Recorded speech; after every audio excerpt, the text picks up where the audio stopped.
தொலைக்காட்சி நேயர்களுக்கு வணக்கம். வாகை சுடவா திரைப்படத்தின் மூலம் தேசிய விருது பெற்ற சிறந்த திரைப்படம்னு பேர் வாங்கி ரசிகர்கள் மனசில் வாகை சூடின ஒரு இயக்குனர் சர்க்குமணம் அவர்கள்.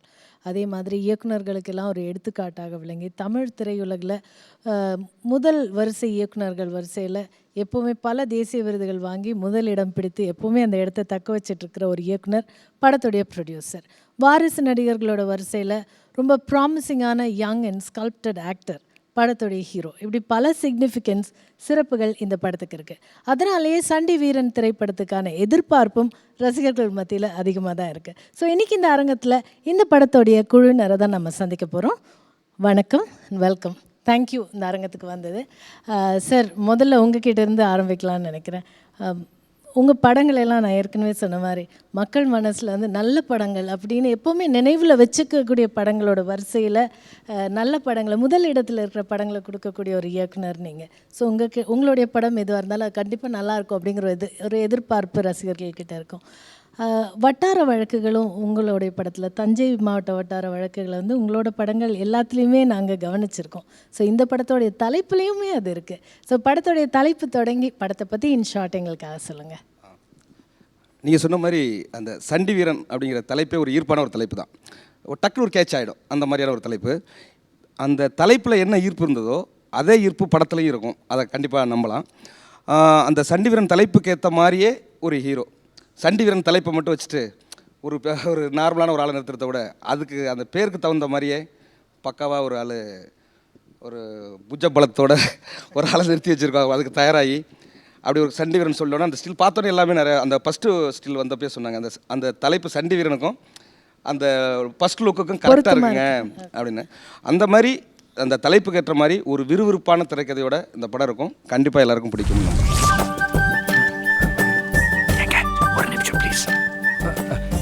யாரை கேட்டு கடை போட்ட நீ? எங்க நான் ரோத்தம் வாங்கினது உங்களுக்கு எப்படி தெரியும்? பாத்துக்க, அவ்வளவுதான், அப்புறம் சொல்லிட்டேன். ஆமா, ரோத்தா வாங்கினா புள்ள பொறுக்காதாமே, நிஜமாவா?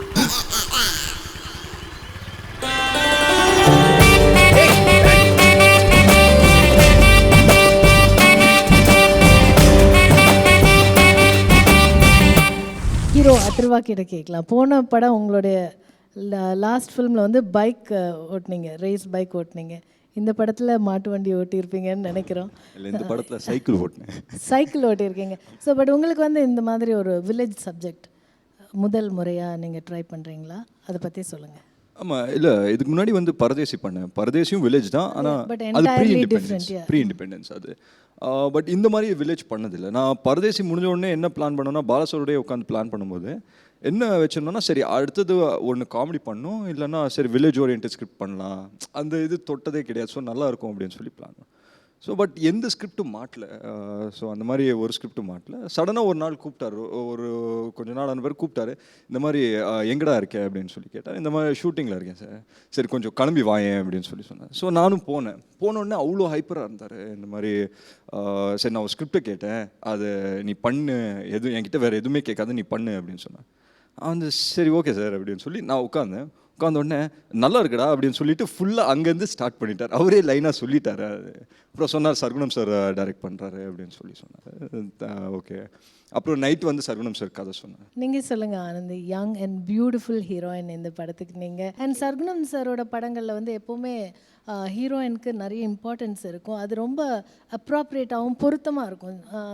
ஸோ இந்த படத்தில் உங்களுடைய கதாபாத்திரம் இல்லை சர்க்குணம் சார் உங்களுக்கு என்ன சொன்னார், அதை பற்றி சொல்லுங்கள். கயல் ஒரு போஸ்டர் ரிலீஸ் ஆயிடுச்சு, ஃபர்ஸ்ட் லுக். அதை பார்த்துட்டு சர்க்குணம் சார் கூப்பிட்டேன். ஸோ ஒரு சின்ன ஆடிஷன் லைக் ஃபோட்டோஷூட்க்கு அப்புறம் சைன் பண்ணிவிட்டு இந்த project. And I feel very happy. கயலுக்கு அப்புறம் நான் இந்த மாதிரி ஒரு ரோல் பண்ணணும் அந்த மாதிரி நினச்சிட்டேன். லைக் வெரி சிம்பிளாக ஹாப் சாரி போட்டுட்டு. So I'm happy I'm doing it. Singapore சட்டம் அது நிக்கல, தஞ்சாவூர் சிங்கம் அது சிக்கல, சொட்டவாள குட்டியடா மாப்புள்ள, மெடல் வாங்கி குத்துங்கடா நெஞ்சில, காவேரி கரையோர யசமானு நான்தான, ராஜராஜ சோழனின் பேர் சொல்லு பேரண்டா. அவன் பொட்டியில இருந்ததெல்லாம் பொறுக்கில கொடுத்துட்டான்.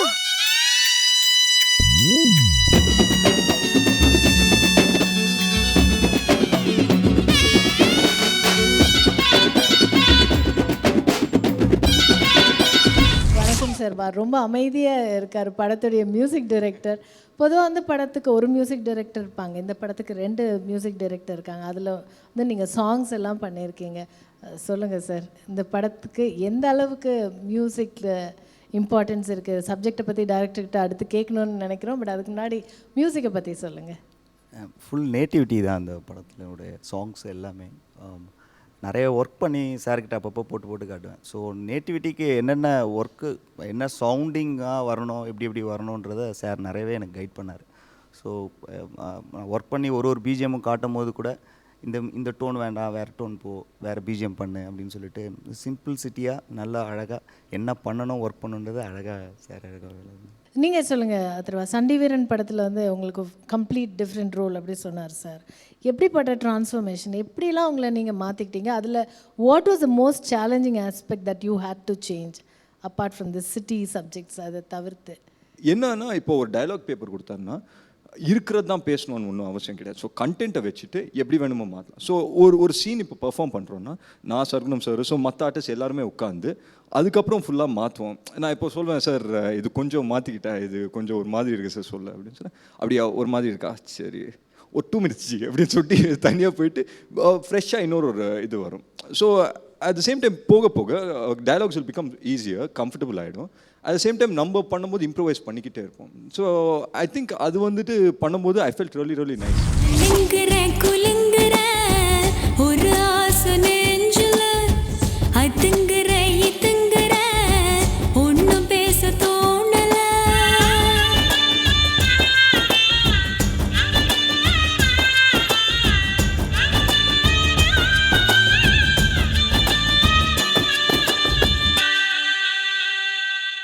என்னென்ன டைப்ல எல்லாம் வாவூசி பண்ணி வச்சிருக்காங்க பாரு.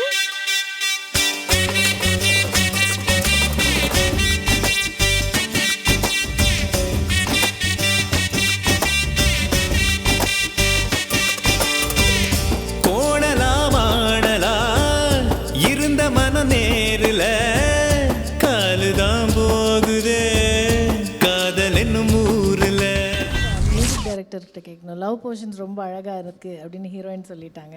ஸோ அதுக்கான பாடல்களை வந்து எப்படி சர்க்குணம் சார் கிட்ட நீங்கள் எவ்வளோ டியூன்ஸ் போட்டு காட்டினீங்க, இல்லை எவ்வளோ நாள் உட்காந்து ஒவ்வொரு பாடல்களை ரெடி பண்ணீங்க, அதை பற்றி சொல்லுங்களேன். உங்களோட மியூசிக் டைரக்டர் ரிலேஷன்ஷிப் இந்த படம் ரொம்ப அழகாக அமைகிறதுக்கும் மக்களுக்கு ரொம்ப நாள் ஞாபகம் இருக்கிறதுக்கும் இது ஒரு முக்கியமான விஷயம். ஸோ அதில் எப்படி ஒர்க் பண்ணீங்க 2 பேரும்? சாருடைய படம் எல்லாம் பார்த்துட்டு நான் வந்து ரொம்ப ஆசைப்பட்டேன் சார் கூட ஒர்க் பண்ணணும் அப்படின்னு சொல்லிட்டு. அப்புறம் வந்து இந்த படத்தில் எனக்கு வாய்ப்பு வந்து கிடச்ச உடனே சார் வந்து இதில் வந்து ஒரு அல்டா மாப்பு டெல்டா ரேப்னு ஒரு ரேப் சாங் மாதிரி, ஆனால் தஞ்சை மாவட்டம் சார்ந்து உள்ள ஒரு சாங்காக இருக்கணும் அப்படின்னு சொல்லிட்டு மோகன்ராஜ் சார் தான் அந்த சாங் எழுதினார். அப்போ இந்த அரிசியோட வகைகளை பற்றிலாம் சொன்னார் சார், எனக்கு ரொம்ப இன்ட்ரெஸ்டிங்காக இருந்தது. அப்புறம் சார் வந்து லொக்கேஷன் பார்க்குறதுக்கு மன்னார்குடி போனாங்க. ஸோ போகும்போது நீ மன்னார்குடி வந்துடுங்க, எல்லாருமே வந்துடுங்க, அங்கே வச்சு கம்போஸ் பண்ணலான்னு சொல்லிட்டு அந்த சாங் அங்கே தான் வச்சு கம்போஸ் பண்ணோம். அந்த சாங் கம்போஸ் பண்ணும்போது சார் தான் நிறைய ஹெல்ப் பண்ணார். என்னென்ன பண்ணலாம், எப்படி வரணும், வார்த்தைகள் மோகன்ராஜ் சார் இவங்க 2 பேர் டிஸ்கஸ் பண்ணி ஒரு சாங்காக பண்ணால் ஒரு ரெகுலர் பேட்டர்னாக இருக்காது அந்த சாங். பார்த்தீங்கன்னா ஒரு பல்லவி, ஒரு சரணம், ஒரு பிஜிஎம் அப்படின்னு இருக்காது. அது வந்து ஃப்ளோவாக வந்து சார் தான் ஐடியா சொன்னார். கட் பண்ணால் ஒரு கோயில் இதில் வந்து அப்படி வரணும், பார்த்தா தப்படிகள் நிறைய இருக்கணும் அப்படின்னு சொல்லிட்டு. அப்புறம் இந்த சாங் முடித்த பிறகு தஞ்சாவூரில் போய் அந்த தப்படிகளுக்குன்னே தனியாக ஆளுங்களாம் இருக்காங்க, முதல்ல அவங்கள போய் பார்த்து அவங்கள எப்படி வாசிக்கிறாங்கன்றத லைவ் எடுத்துட்டு அதுக்கப்புறம் என்ன பண்ணலான்னு யோசி அவங்கள வச்சே வாசித்து எடுங்கன்னு சொன்னார். அப்புறம் சார்கிட்ட சொன்னேன், சார் அவங்க டைமிங்கில் வாசிக்க மாட்டுறாங்க அப்படின்னா அந்த தப்பு வாங்கிட்டு போயிட்டு அதை வந்து ப்ரொஃபஷனலான பிளேயர்கிட்ட கொடுத்து அதை வாசிக்க வச்சு எடுங்கன்னு சொல்லி பண்ண சாங் தான் அது. சாங்ஸ்லாம் எங்கே ஷூட் பண்ணீங்க? பார்த்தீங்கன்னா இதில் இப்போ எனக்கு அதில் வந்து நான் அலுங்குறான்னு ஒரு பாடல் இருக்குது. இப்போ என்னுடைய களவாணி படத்தில் பார்த்தீங்கன்னாக்கா அதில் வந்து டம்ம டும்மான்னு ஒரு சாங் பெரிய ஹிட் ஆனிச்சு, அந்த ஒரு முறை இருமுறை டம்ம டும்மா சாங். அதுக்கப்புறம் பார்த்தீங்கன்னாக்கா வாகை சுடாவில் வந்து சரசர சார காத்து, 2க்குமே நல்ல பேர் கிடைச்சது. எனக்கு தெரிஞ்சு களவாணியில் அந்த சாங்குக்கும் வாகை சுடாவுக்கு அந்த சாங் கிடைச்ச பேரை யூக்கலாவும் ஒரு படி மேலையும் கண்டிப்பாக சண்டி வீரனில் வர அலுங்குறங்குளுங்கிற பாடல் பெற்றுத்தருங்கிற நம்பிக்கை எனக்கு பெருசாக இருக்குது. ஏன்னா அதில் விஷுவல் ப்ளஸ் இதுவும் நல்லாயிருக்கும், டியூன் நல்லாயிருக்கும், அந்த விஷுவல் அதில் உள்ள சின்ன சின்ன விஷயங்கள்லாம் நல்லாயிருக்கும். அதே மாதிரி இந்த பாடல்லையும் விஷுவலும் நல்லாயிருக்கும், இதுவும் டியூனும் நல்லாயிருக்கும். கண்டிப்பாக எனக்கு வந்து அதுக்கு இணையான ஒரு பேரை அலுங்குறங்குளுங்கிற பெற்றுத்தரும் நம்புறேன். திரும்பி நில்லு. திரும்பி நில்றா.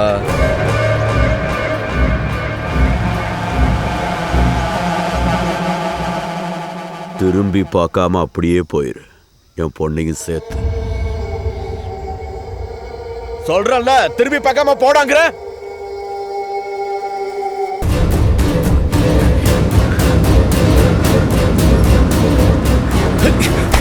ஏடா, என் வீட்டுல தமிழ சிறுக்கியோட மவன் என் மருமவனா? இன்னொரு தடவை எங்க அம்மாவை சிறுக்கி கிறுக்கின்னு சொன்ன மூஞ்சி மோக்கரெல்லாம் ஒட்டச்சிருவேன்.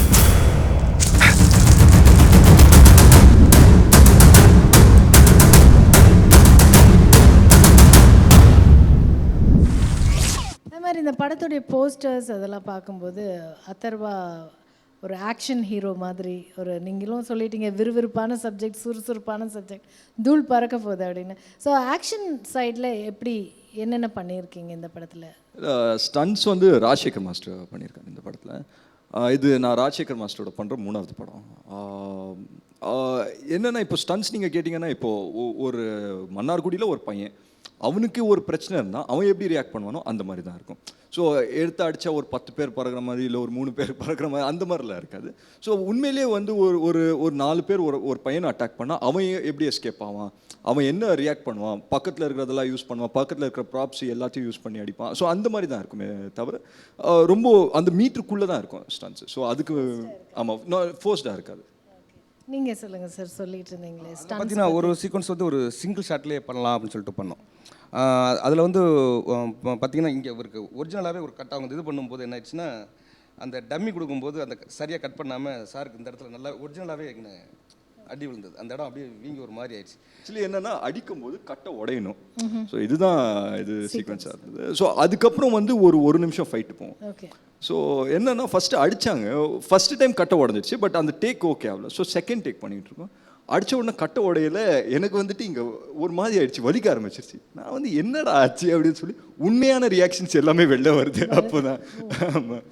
ஸோ ஐ திங்க் அதுக்கப்புறம் எல்லாமே நார்மல் ஆயிடுச்சு. அதுக்கப்புறம் வந்து ஒரு 2 மினிட்ஸ் எனக்கு தேவைப்படுது அது ஆக்சுவலி எனக்கு புரிஞ்சுக்கிறது. ஏன்னா நல்லா அடிபட்டுச்சு, பெரிய கட்டையாக இருந்தது, பட் இதாக இருந்தது. பட் அந்த சீக்வன்ஸ் பார்க்கும்போது அதில் தெரில எனக்கு. ஏயா சாப்பிடாம எங்கே போயிட்ட? ஒன்றும் இல்லை, அந்த பைக் கடைக்கு அட்வான்ஸ் கொடுத்துருந்தேன்ல, அதை திரும்ப வாங்கிட்டேன். ஏயா திரும்ப வாங்கினே?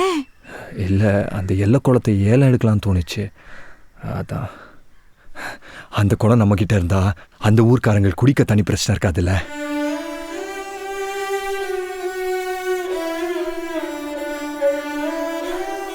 ஊரே உப்பு தண்ணி, குடிக்க தண்ணி குடிங்கன்னு கேட்கறதுக்கு அந்த ஊருக்கு உரிமை இருக்கு. ஆனா கொடுக்க மாட்டேன்னு சொல்றதுக்கு எந்த ஊர்க்காரனுக்கு உரிமை இல்லை. இந்த பணத்தை அப்பா போட்டா கிட்ட வச்சு எடுத்துட்டு போயா. உங்கள் ஹீரோ பற்றி சொல்லுங்கள். ஹீரோ வந்து ஒரு விஷயம் என்னென்னா, ஒரு சிங்கிள் ஷாட்டில் ஒரு டயலாக்ஸ் நிறையா உள்ள ஒரு சீன் அது. அந்த சீன் வந்து ராம்நாட்டில் எடுத்துகிட்டு இருந்தோம். அப்போ வந்து இப்போ அசோசியேட் அந்த சீன் பேப்பர் இந்த மாதிரி சொல்லி நான் ஃபஸ்ட்டே சொன்னேன் சார்ட்ட, சார் இதை சிங்கிள் ஷாட்டாக எடுத்துடலாம் அப்படின்னு. இது ஃபுல் டயலாக் லெந்தியாக இருக்குது, ஒரு சிங்கிள் டேப் போயிடலாமா? அது ஒன்றும் இல்லை சார், போயிடலான்ட்டார். சொல்லிவிட்டு அது கொஞ்சம் லெந்தியான டயலாக்கு, ஒரே ஷாட்டு அப்படின்னு. அது ஒரே ஷாட்டில் எடுக்கிறோம்னு சொன்னோம், ஒரே டேக்லையும் பண்ணார். அதுதான் ஆச்சரியம். இங்கேருந்து போயிட்டு பண்ணோன்னா ரவுண்ட் ரால் போட்டு ஃபுல்லாக பேசி முடிக்கணும். ஆக்சுவலாக அந்த சீனில் வந்து அந்த மூடு மட்டும் நான் ஃபஸ்ட்டே சொல்லிட்டேன். இவர் அது நல்லா ஃபுல்லாக உள்வாங்கிட்டு கேரம் உட்காந்து கவர் ரெடியாகி இதை ஒரே டேக்கில் அடிக்கணுங்கிற மூட்லேயே வந்த மாதிரி இருந்தது. அதில் அங்கே சுற்றி இருந்தவங்க எல்லாமே ஒரு கிளாப் பண்ணாங்க அவர் பேசி முடிக்கும்போது. அந்த ஒரு எமோஷனல் ஒன்று அந்த லால் சாரோட காம்பினேஷனில் வந்து பேசணும் அந்த டைலாக்கு. அது சிங்கிள் சீக்வன்ஸில் ரொம்ப பிரமாதமாக பண்ணார். எனக்கே ரொம்ப ஆச்சரியமாக இருந்தது. சிங்கிள் டேக், சிங்கிள் ஷாட்டில் ரொம்ப எனக்கு அவர் பேசி முடிக்கும்போது சின்னதாக கண்கள் நினச்சி அந்த நான் நினச்சது ஒர்க் அவுட் ஆகிட்டுங்கிற மாதிரியான இடம் அது ரொம்ப பிரமாதமாக பண்ணார் சார். அதே மாதிரி உங்கள் படத்தில் அம்மா, ஹீரோவோட அம்மாவாக நடிக்கிறவங்க, ஹீரோயினோட அப்பா, இந்த கேரக்டர்ஸ் வந்து ரொம்ப முக்கியத்துவம் இருக்குது அப்படின்னு கேள்விப்பட்டோம். அது லால் சார் பண்ணியிருக்காரு, அதே மாதிரி கருத்தம்மா ராஜஸ்ரீ மேம் பண்ணியிருக்காங்க. அந்த 2 கதாபாத்திரங்கள் பற்றி சொல்லுங்கள். கண்டிப்பாக சொல்லணும். லால் சார் வந்து ஒரு பிரமாதமான ஆக்டர். அவர் ஒரு பார்த்தீங்கன்னா ஒரு கேரக்டர் ஆர்டிஸ்டாகவும் இருப்பார், ஹீரோவாகவும் அங்கே மலையாளத்தில் பண்ணுவார், எஃபர்ட்லெஸ்ஸாக பண்ணிட்டு. ஆமாம், வில்லன் பண்ணுவார், டைரக்ட் பண்ணுவார். அவருக்கு பல முகங்கள் உண்டு சினிமாவில். எனக்கு இந்த அப்பா கேரக்டர் வந்து ஃபஸ்ட்டு வரும்போது லால் சாருக்கு வந்து நான் முன்னாடி இந்த படம் கமிட் பண்ணுறதுக்கு முன்னாடியே நான் போய் கதை சொல்லிட்டு வந்தேன். பாலா சார் கமிட் ஆகிறதுக்கு முன்னாடியே நான் வந்து இந்த கேரக்டருக்கு வந்து ஒரு தடவை போய் சொல்லி வைப்போம்னு சொல்லிட்டு அங்கே லால் சாருக்கு போயிட்டு அங்கேயே கதை சொல்லிட்டு வந்திருந்தேன். அவர் இங்கே என்ன அந்த கேரக்டர் அவர் பண்ணால் நல்லாங்கிற மாதிரி மைண்டில் இருந்தது. அவர் படமாக பார்த்தப்போ தான் இந்த கேரக்டருக்கு வந்து எவ்வளோ லால் சார் ப்ளஸ்ஸாக இருந்தாருன்னு தெரிஞ்சது. அதே மாதிரி ராஜஸ்ரீ மேடம் வந்து ஹீரோக்கு அம்மாவா பண்ணியிருக்காங்க. அது ஒரு இன்னசென்ட்டான அம்மா கேரக்டர். அது ஒரு மாதிரியான ஒரு சின்ன சென்டிமெண்ட் அதுக்குள்ளே இருக்கும். அவங்க பேசுகிறது வந்து ஒரு சின்ன அது அவங்களுக்குள்ள ஒரு சின்ன இன்னசென்ட் இருக்கும். அந்த மாதிரியான ஒரு கேரக்டர். அது இவங்களுக்கு ஹீரோவுக்கும் அவங்க அம்மாவுக்குமான சீன் அவங்க அதுக்கு வந்து ராஜஸ்ரீ மேடம்க்கு எடுத்த சீன் வந்து ஃபஸ்ட்டு சீன் வந்து ஹீரோட காம்பினேஷன் தான் எடுத்தேன். அந்த சீன்லேயே அவங்க அம்மா பையனுக்கான அந்த விஷயமும் நல்லா ஒர்க் அவுட் ஆனிச்சு. ராஜஸ்ரீ மேடம் ரொம்ப யதார்த்தமாக பண்ணியிருக்காங்க. அதில் 2 பேருமே ப்ளஸ்ஸாக இருந்துச்சு. ஈச்சம்பழ செவப்பே கண்ணில் ஈட்டி வச்ச குறுகுறுப்பே ஈரக்கோள நடுங்குதடி அது ஈரஞ்சொட்ட உருகுதடி என் தூக்கம் தூரம் போய் ஐயையோ என் தூக்கம் தூரம் போய் தூக்குல தான் தொங்குதடி.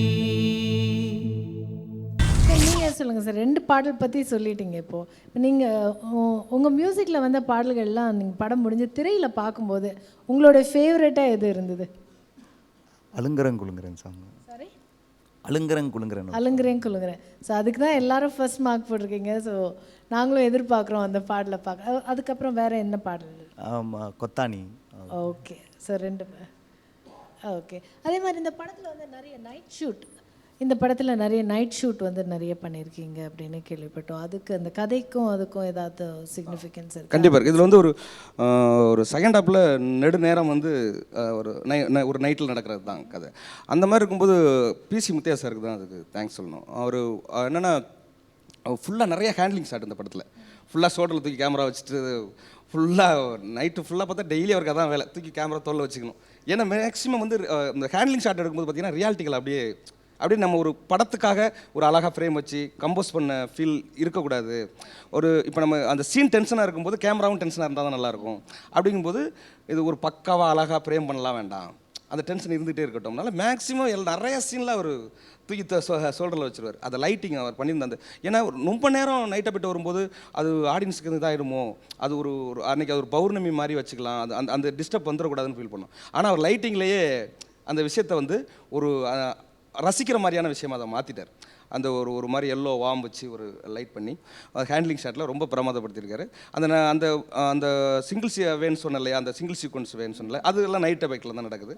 அதெல்லாம் மறந்து அந்த சீக்வன்ஸ் நம்மளை நகர்த்தும். அதே மாதிரி அந்த பொத்தானி சாங் அதுவும் நைட் எஃபெக்டில் ஷூட் பண்ண சாங். ஆமாம், எங்களோட உங்களுக்கு நிறையா தகவல் தெரியுது, நாங்கள் சேகரித்து வச்சுருக்கோம். ஆமாம், அந்த சாங் வந்து அதுவும் ஒரு நைட் எஃபெக்ட் சாங் தான்.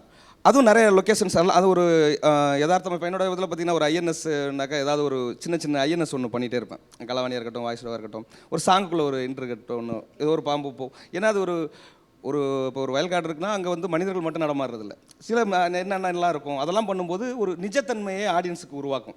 நம்ம படம் பார்க்குறோமா இல்லை அது உண்மையிலே ஒரு இடம் இருக்கா அப்படிங்கிற மாதிரி. அதனால தான் இந்த ஐஎன்எஸ் எல்லாம் நான் நிறைய யூஸ் பண்ணுவேன் அந்த மாதிரியான விஷயங்கள். இதில் இதுவரையும் சிங்கிளாக பண்ணிகிட்டு இருந்தோம், இதில் டபுளாக ஒன்று பண்ணியிருக்கோம். இப்போ சிங்கிளாக தட்டான் பார்த்துருப்போம், இதில் டபுள் தட்டம். அது என்னங்கிறது அங்கே தான் வந்து பார்த்தா தெரியும். பாம்பு தனியாக பார்த்துருப்பீங்க, 2 பாம்பு மேட் பண்ணுற அந்த மாதிரியான சீக்வன்ஸ் எல்லாம் இதில் புதுசாக இருக்கும் அந்த ஐஎன்எஸ்ல. அதே மாதிரி அந்த இரவு முழுவதும் அந்த பாடலுக்காக ஷூட் பண்ணி காட்டில் கொண்டு போய் ஹீரோயினை விட்டு ரொம்ப கஷ்டப்பட்டு அந்த பாட்டை ஷூட் பண்ணியிருக்காங்க அப்படின்னு கேள்விப்பட்டோம். நீங்கள் சொல்லுங்கள் அதர்வா. இல்லை, கஷ்டம் வந்து பாட்டு ஷூட் பண்ணது, நைட் ஷூட் அதெல்லாம் கிடையாது. ஆனந்திக்கு என்ன ஒரு பிரச்சனைனா, இந்த நாய், ஆடு, மாடு, கோஎக்ஸிஸ்ட் ரொம்ப கஷ்டமா, பல்லி, இது எல்லாம் எதை பார்த்தாலும் பயம். இது சின்ன ஒரு வண்டு பார்த்தாலும் பயம். நாங்கள் வேறு காட்டில் ஷூட் பண்ணுறோமா, அங்கே வந்து சடனாக நான் வந்து ஓவராக ஃபீல் பண்ணிகிட்டு இருப்பேன். இந்த பக்கம் கேமரா பார்த்துட்டு ஓவராக ஃபீல் பண்ணிட்டு பின்னாடி இப்படி திரும்பி பார்த்தா ஆனந்தி காணும். பார்த்தா ஏதோ வந்துருச்சு அப்படின்னு சொல்லி ஓடி போயிடுவாப்புல. ஒரு சீக்வன்ஸ் இருந்தது என்னென்னா, எல்லோரும் மாடை பிடிச்சிட்டு போவோம். இது மாட்டு பொங்கலுக்கு எல்லோரும் மாடை பிடிச்சிட்டு போவோம். அந்த சீக்வன்ஸில் என்னென்னா, நான் ஆனந்தியை சைட் அடிக்கணும். ஸோ நான் முன்னாடி போயிட்டுருப்பேன், நான் முன்னாடி கேமரா இங்கே இருக்கும். ஸோ அப்படியே நல்லா ரியாக்ட் பண்ணிட்டு இப்படி பின்னாடி திரும்பி பார்த்தா ஆனந்தி இருக்கணும். ஆனந்தியும் மாடை பிடிச்சிட்டு வரோம். இது சர்வனம் சார் ஆக்ஷன் சொல்லிட்டாரு. நானும் மாடை பிடிச்சிட்டு நல்லா ஓவராக வேற ரியாக்ட் பண்ணிட்டுலாம் போயிட்டுருக்கேன். இப்படி திரும்பி பின்னாடி பார்த்தா மாடு இருக்க ஆனந்தி காணும். மாட்டுக்கா இவ்வளோ ரியாக்ஷன் கொடுத்தாங்க. ஆமாம், எனக்கு புரியல எங்கே அப்படின்னா ஆனந்தி எங்கேயோ ஃப்ரேமை தாண்டி அந்த பக்கம் போய் நின்றுட்டு என்னன்னா மாடு முட்டை வருதான். இல்லை பாவம் சார், இல்லை மாடு முட்டை வந்து என்ன தான் பண்ணுறது, ஓட மாடுல அது சின்ன மாடுங்க, அது என்ன பண்ண கண்ணுக்குட்டியா சொல்லுங்க உங்க பாயிண்ட் ஆஃப் வியூவில் சொல்லுங்க ஆனந்தி. இல்லை எனக்கு அனிமல்ஸ்னால் ரொம்ப பயம். வில்லேஜ்னால் எங்கே பார்த்தாலும் நான் இருக்கும், பூச்சி வரும், இதெல்லாம் 40 days வில்லேஜில் அங்கேயே இருந்துட்டு பட் ரொம்ப எக்ஸைட்டிங்காக இருந்துச்சு. தானி கண்ணால என்ன கொத்தோட கொந்தான உச்சாணி கொம்பேத்தி என்ன உக்கார வச்சான ஒரு நெல்லுக்குள் என்ன ஒளிய வச்ச பூமியா உசுர பறக்க வச்ச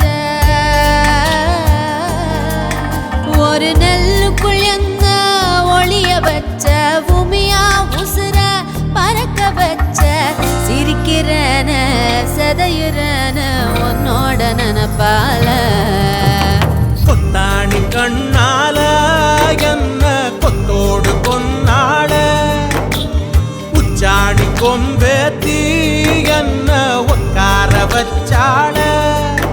ஒரு மற்ற டெக்னீஷியன்ஸ் பற்றி சொல்லுங்கள் சார். இந்த படத்தில் கேமராமேன் சார் பற்றி சொன்னீங்க, அவருடைய ஒர்க் எவ்வளோ இம்பார்ட்டண்ட் இந்த படத்தில் எவ்வளோ அழகாக பண்ணியிருக்காருன்னு சொன்னீங்க. மற்ற டெக்னீஷியன்ஸ் பற்றி அடுத்து பார்த்தீங்கன்னாக்கா எடிட்டர் ராஜா முகமது சார்.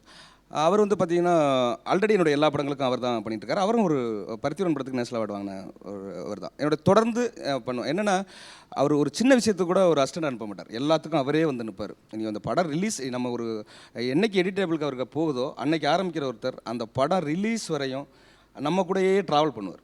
அப்படி ஒரு ஒர்க்கர் தான் ராஜமுகமது சார். அடுத்து பார்த்தீங்கன்னாக்கா இந்த படத்தில் வந்து ஆர்ட் டைரக்டர் வந்து மோகன். மோகன் வந்து நாங்கள் ஃபஸ்ட்டு நான் அதிசார் படம் கிரமண்டத்துலேருந்து அவர் அசிஸ்டண்டாக இருந்தார், நான் அசிஸ்டண்டாக இருந்தேன். அப்போலேருந்து பழக்கம். இந்த படத்தில் அவர் ஆர்ட் டைரக்டர் பண்ணார். அவர் வரும்போது நாங்கள் ஊரில் உள்ள பார்த்தீங்கன்னா இப்போ இந்த சின்ன சின்ன விஷயங்கள் வர அந்த பேக்ரவுண்ட்லாம் பார்த்தீங்கன்னா சும்மா ஒரு செட்டுங்கிற மாதிரி பண்ணிட முடியாது. ஒரு தஞ்சாவூருடைய களம் எடுத்துக்கிறோம் அப்படின்னா அங்கே உள்ள பேக்ரவுண்டு, அங்கே நடக்கிற டீட்டெயில்ஸு.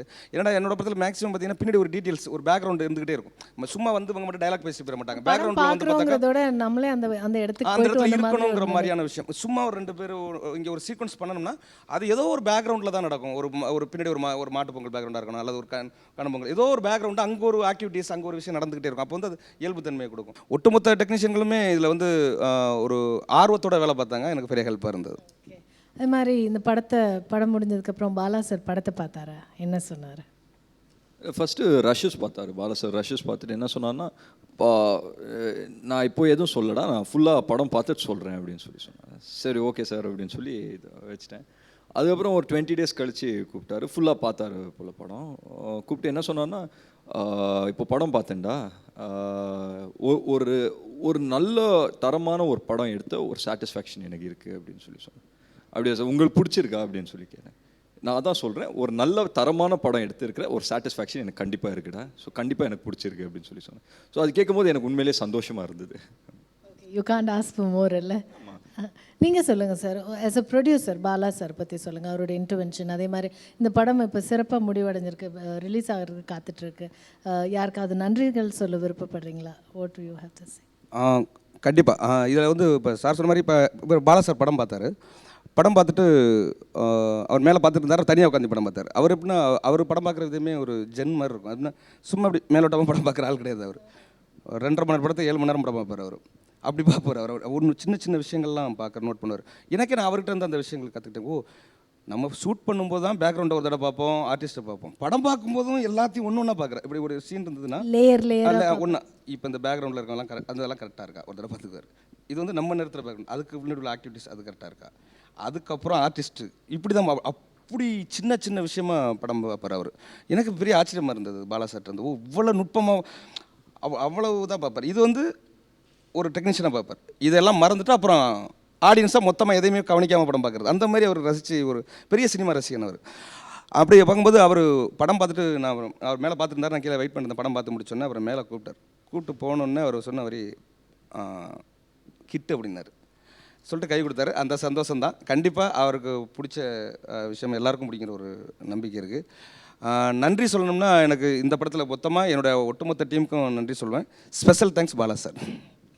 தேங்க்யூ சார், ரொம்ப ரொம்ப நன்றி. நான் இந்த நிகழ்ச்சியோட ஆரம்பத்தில் சொன்ன மாதிரி இந்த படத்துக்கு எதிர்பார்ப்புகள் வந்து அதிகமாக இருக்குது. அதே மாதிரி உங்ககிட்ட பேசின அப்புறம் இந்த படம் பார்க்கணுங்கிற ஆவலும் அதிகமாக இருக்குது. ஸோ இந்த படம் நல்ல முறையில் ரிலீஸ் ஆகி நீங்கள் சொன்ன மாதிரி ஒரு பெரிய ஹிட் படமாக அமைய எங்களோட சார்பாகவும் நேர்களுடைய சார்பாகவும் எங்களுடைய வாழ்த்துக்கள். அரங்கத்துக்கு வந்து எங்களுடைய விஷயங்களை பகிர்ந்துக்கிட்டதுக்கு ரொம்ப ரொம்ப நன்றி. Thank you sir. தேங்க்யூ.